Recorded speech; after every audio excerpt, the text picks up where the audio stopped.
Charles Hoskinson, the head guy at Cardano, recently went on record saying that he has a big vision for Cardano this summer. We're going to dive into some of the reasons why in this video that Charles Hoskinson is so bullish on his baby, Cardano, this summer. He even went as far as saying that it could make a run at Ethereum and Bitcoin because of the DeFi boom that Cardano has witnessed recently. We're going to dive into some of the other specifics as the overall crypto market coming back a little bit today. Bitcoin did cross over 28,000. Actually, this was yesterday into today. Right now trading just below it, but it is good to see that crypto bouncing a little bit, perhaps on the news of the U.S. debt getting somewhat resolved. And let's dive into the specifics here on Cardano, though, because it's interesting. You know, Cardano founder Charles has shared a very over-optimistic vision here, especially where we are in our macro environment. However, let's see why. Because he says the proof-of-stake blockchain platform, of course Cardano, is getting ready to climb to the top of the cryptocurrency list soon. In a recent video, the crypto veteran talked about a Cardano Summer, claiming that the blockchain's native ADA token could surpass Bitcoin and Ethereum and all other cryptocurrencies thanks to a series of updates and proposals set to be released in the coming weeks. One of the most significant updates is the CIP 1694 proposal, which aims to revolutionize Cardano's on-chain governance infrastructure and turn the network into a fully decentralized government. See, that's what makes Ethereum and Bitcoin so special right now, is that they're fully decentralized. Cardano is going to be joining the ranks here very soon. The proposal is set to be integrated into the upcoming Voltaire update and will allow any user to submit a governance action. Now, Hoskinson also talked about Cardano's ongoing effort to measure and quantify decentralization using metrics such as Nakamoto coefficients. These metrics would provide valuable insights into Cardano's level of decentralization and could be adopted by major regulatory bodies worldwide. See, this is something that Bitcoin and Ethereum have already accomplished, right? Cardano, a little bit further behind, both with that and on the charts, right? Bitcoin, $541 billion market cap. Ethereum, $228 billion. Cardano's about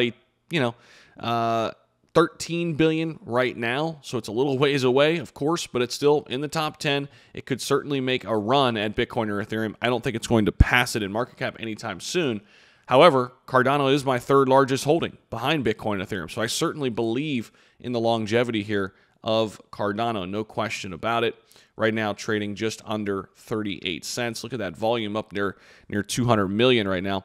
A lot of volume coming around into the cryptocurrency market here in the last 48 hours, which is good to see.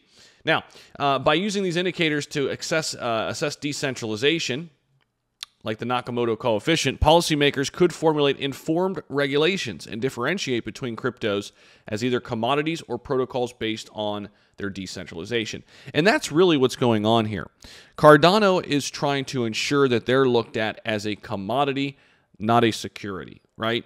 And if they can achieve what Bitcoin and Ethereum have done, they will be able to be viewed as such. Now, it's interesting because the SEC still views Ethereum as a security, but pretty much every governing body after that, including the CFTC, believes that Bitcoin and Ethereum are both commodities, and everything else in the cryptocurrency market is essentially a security. Now, Hoskinson did talk about the regulatory uncertainty as well. The Cardano founder addressed this. He said he emphasized the need for a more nuanced and optimized regulatory framework, which could be fostered through the adoption of decentralization metrics like those Nakamoto coefficients.